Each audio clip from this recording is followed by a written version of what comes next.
broke on that thing and that pallet fell down. Lord have mercy. When I fell off, I got out of the way.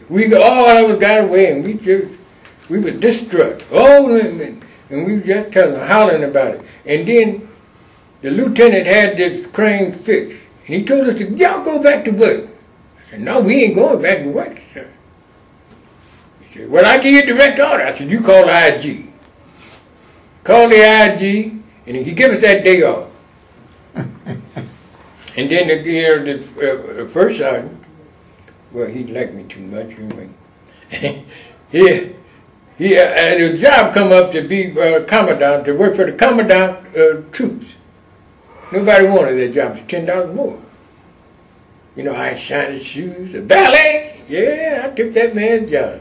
I took that job, and me and the commandant got along real good. This was in your Aleutians. Yeah, he died last year. I didn't even make up my bed if I didn't want to. Put me in the corner. First, didn't make up his shoes. I was a privileged character. Ernest, when did you come up on orders? Had the Korean War broke out? Well, the Korean War was... What about the Korean War? Oh, the Korean War? Yeah. Yes, sir. Well, the 24th Division, they had got trapped, you know, they were overrun. Mm-hmm. And we was in, what is that, I think it was, excuse me, in the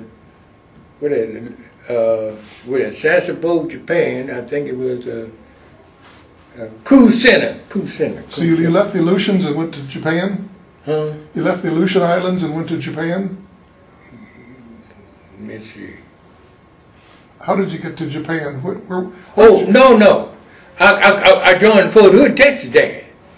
Fort Hood, Texas. So wait, let's back up a little bit now. You were in the Aleutian Islands. Yeah. Where did you go from the Aleutian Islands? Fort Hood, Texas. Oh, Fort Hood. Okay. Fort Hood. Okay. But see, that's right there, 3rd Street Station, I told you. Downtown there by Atwater.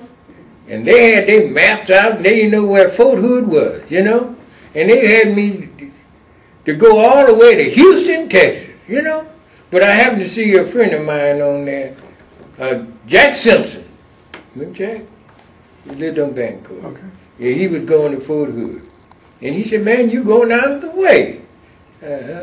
So, and my bag was in Houston, Texas. So they all laughed at me, you know. And they said, well, they had to plead for the sergeant, let me go get my bags in Houston, Texas, you know. So I had to pay all that money to go to Houston, Texas, out of get your my own bag. pocket? Out of your own pocket? Yeah. Oh, okay. But, so, but how did you go? You took a boat from Alaska down to Texas? No, they brought it back.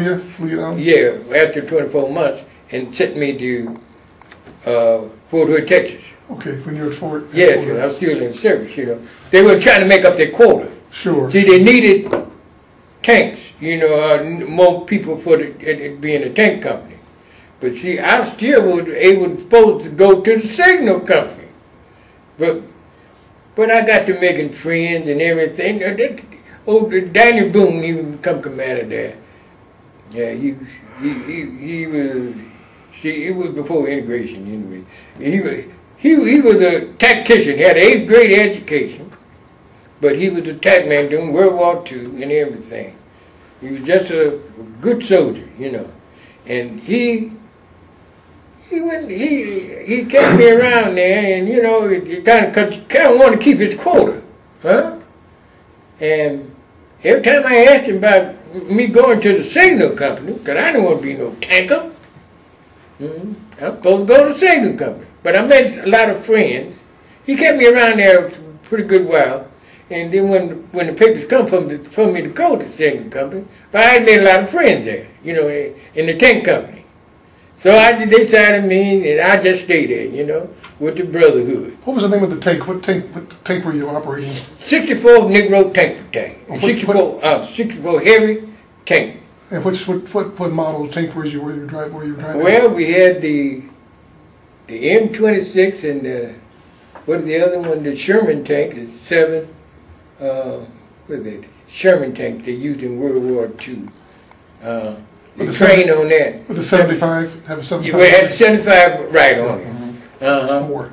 But you know what? They had me, since I was new, so you go ahead and find me a left-handed munging wrench. They had me going all around the battalion. Hey, I remember after we were taking up, we were working, taking up the end connectors on the tank. And said I was new there. Said, you go ahead and find me a left-handed munging wrench. I went all around the battalion. Everybody sitting someplace else. A left-handed munging wrench. A monkey wrench. Everybody was just killing themselves. They were playing with it. They were playing with it. So did you actually drive the tank? Yes, I had to learn to drive, yeah. Okay, but you actually were a mechanic?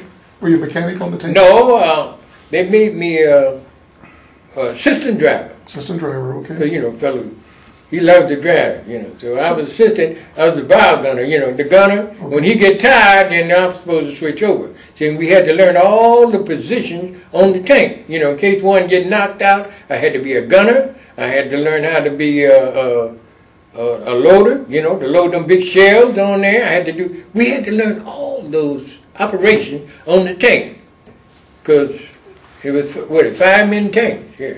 Okay, so after being at Fort Hood for a while, then you get the orders to go to Korea? Yes, that's what it was, deactivate. Yeah, okay.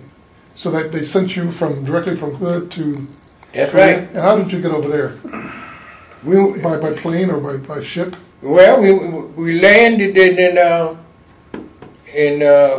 San Francisco. San Francisco, okay. Yeah, to be employed to go to Korea. What year was this, roughly?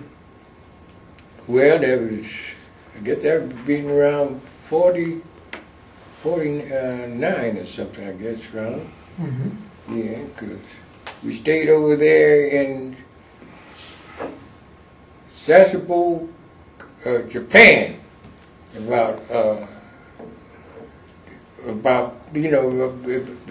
till they got ready for us.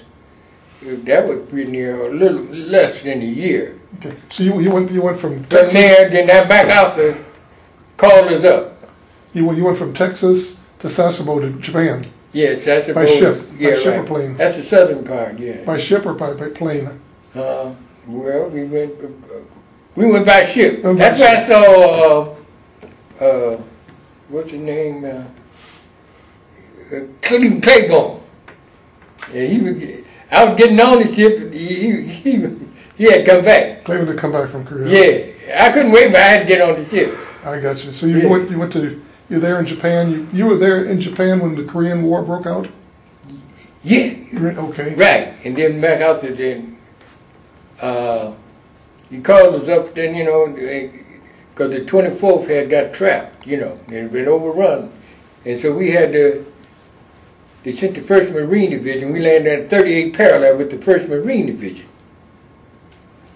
Them boys went over there and got them fellas. You landed in Incheon? Yeah.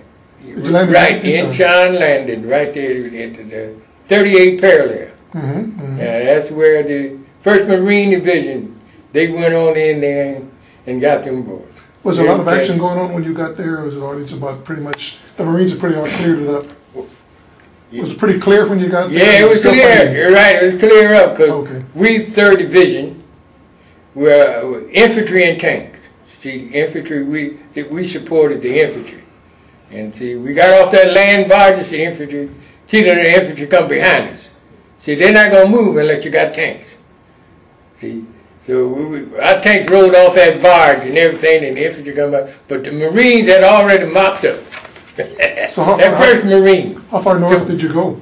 Hmm? How far north did you go? Well, we went all the way up to, Pujan or whatever, Busan? Busan, yeah. Yeah. Did you get up to were you there when they had that, the great retrograde movement from the reservoir? Well, we had, we had, we had 4 major battles there. They put it on my discharge. Mm-hmm. The Chinese defension.